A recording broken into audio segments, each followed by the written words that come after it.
تو وہ کہتے ہیں اللہ کی ذات تو مؤثر ہے، لیکن نام کہنے سے، نام لینے سے کیا ہوگا؟ تو حضرت شیخ شبلی علیہ رحمہ نے ابو علی سینا کو سمجھایا کہ نہیں میاں، نام میں بھی اثر ہوتا ہے، نام میں بھی تاثیر ہوتی ہے۔ وہ کہنے لگا نہیں، مؤثر تو صرف صورت خارجی ہوتی ہے، لہذا میں اس بات کو تسلیم کرنے کو تیار نہیں۔ ضد میں آ گیا، میں نے عرض کر دیا کہ بزرگوں کا ایک اپنا طریقہ ہوتا ہے۔ تو حضرت شیخ شبلی تھوڑا سا غصے میں آ گئے اور فرمانے لگے ابو علی سینا، میں تیرے سے کیا بات کروں، تو تو گدھا ہے۔ اس کے سرخیاں آ گئی چہرے پہ، غصے سے لال پیلا ہو گیا۔ مجھے گدھا کہا بڑی مجلس میں، اتنا بڑا فلسفے کا امام، زمانہ میرے نام کا معترف، اتنی کتابیں میں نے لکھی۔ تو حضرت شیخ شبلی مسکرا پڑے، فرمانے لگے دیکھا نا، گدھے کے نام سے تیرے چہرے کا رنگ بدل گیا۔ تو کہا جب گدھے کے نام میں اتنا اثر ہے کہ تیرے چہرے کا رنگ بدل سکتا ہے، تو کیا اللہ کا نام لینے سے دل کا رنگ نہیں بدل سکتا؟ تو اس کا نام لوگے تو دل بدلے گا اور دل قرار پائے گا، دل کو نور نصیب ہوگا، دل کو اجالا ملے گا اس کے بابرکت نام لینے سے۔ اس لیے جب زبان سے بندہ اللہ اللہ کہتا رہتا ہے تو اس کے اثرات اس کے دل پر مرتب ہوتے ہیں، اور کثرت سے ذکر کرنے والا شخص اس کا دل پر نور ہو جاتا ہے۔ بلکہ ہم نے تو تصوف کی کتابوں میں پڑھا ہے، جب کوئی شخص ایک مرتبہ اللہ کہتا ہے، اللہ تعالیٰ اس کی طرف نظر رحمت سے دیکھتا ہے، اور جس کی طرف اللہ تعالیٰ نظر رحمت سے دیکھ لے اس کے 70 گنا جل کے راکھ ہو جاتے ہیں۔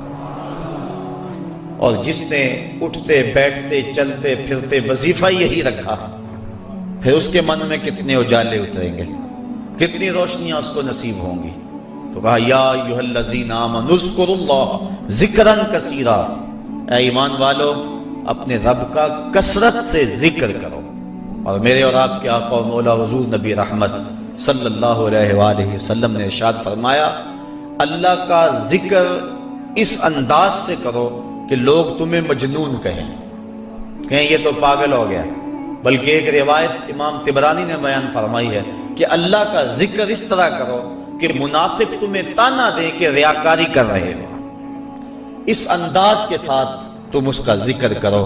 میرے حضور قبلہ عالم فرماتے ہیں، اٹھ دی بیندی ٹر دی پھر دی، ستے آنتے جاگ دی، نام جھپ دی روتے کھپ دی، ویخ سر اس راگ دی، نام جھپیاں قرب ملتا، نام دی کر پوری سام، شیشے وچ کستوری جے کر پھر ضرورت کاغ دی۔ تیرے تو سب کچھ اندر ہی رکھا ہوا ہے، تو ذرا غور تو کر، تفکر تو کر، ذرا اس کو آواز تو دیکھ کے دیکھ۔ تیرے من سے آوازیں نہ آئیں تو کہنا اندر بوٹی مشک مچایا اتے جان پھلن تے آئی ہو۔ تو نے در در کیا جانا ہے، سب کچھ تو تیرے اندر رکھا ہوا ہے۔ وہ کہتے ہیں ایک سنیارا تھا، بمبئی کا رہنے والا، یہاں ہمارے لاہور میں آ گیا، پرانے دور کی بات ہے۔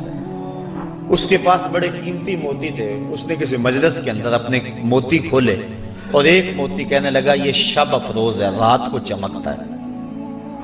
جب اس نے سامان سمیٹا اور اٹھ کے جانے لگا تو ایک چور بھی اس مجلس میں بیٹھا ہوا تھا، کہنے لگا حضرت کہاں کے ارادے ہیں؟ کہا بمبئی جا رہا ہوں۔ کہا حسن اتفاق، ارادے تو میرے بھی بمبئی کے ہیں، چلو اکٹھے چلتے ہیں۔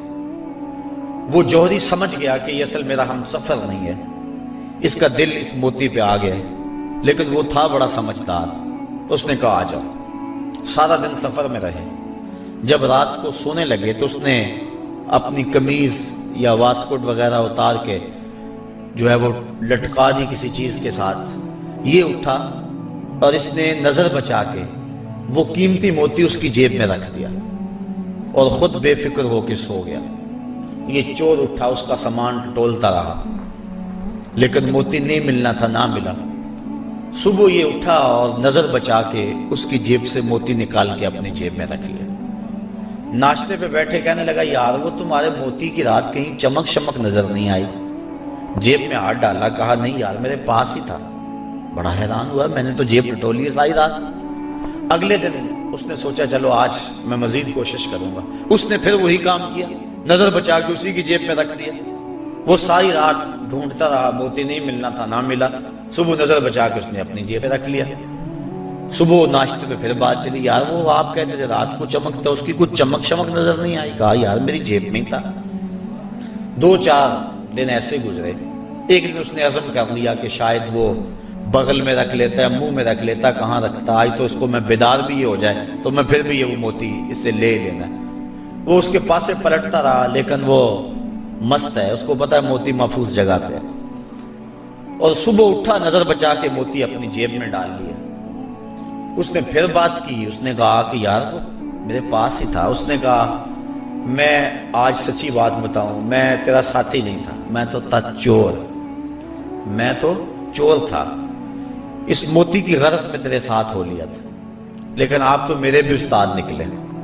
میں نے بڑی محنت کی, مجھے 3 دن ہو گئے موتی نہیں ملا. میں آپ کو استاد مانا, آپ مجھے بتائیں کہ موتی آپ رکھتے کہاں تھے. اس نے کہا میاں تو اوروں کی جیبیں ٹٹولتا رہا, کبھی اپنی جیب میں بھی تو ہاتھ ڈال دیا ہوتا. نہ مسجد وچ نہ مندر وچ, لب یار نو اپنے اندر وچ.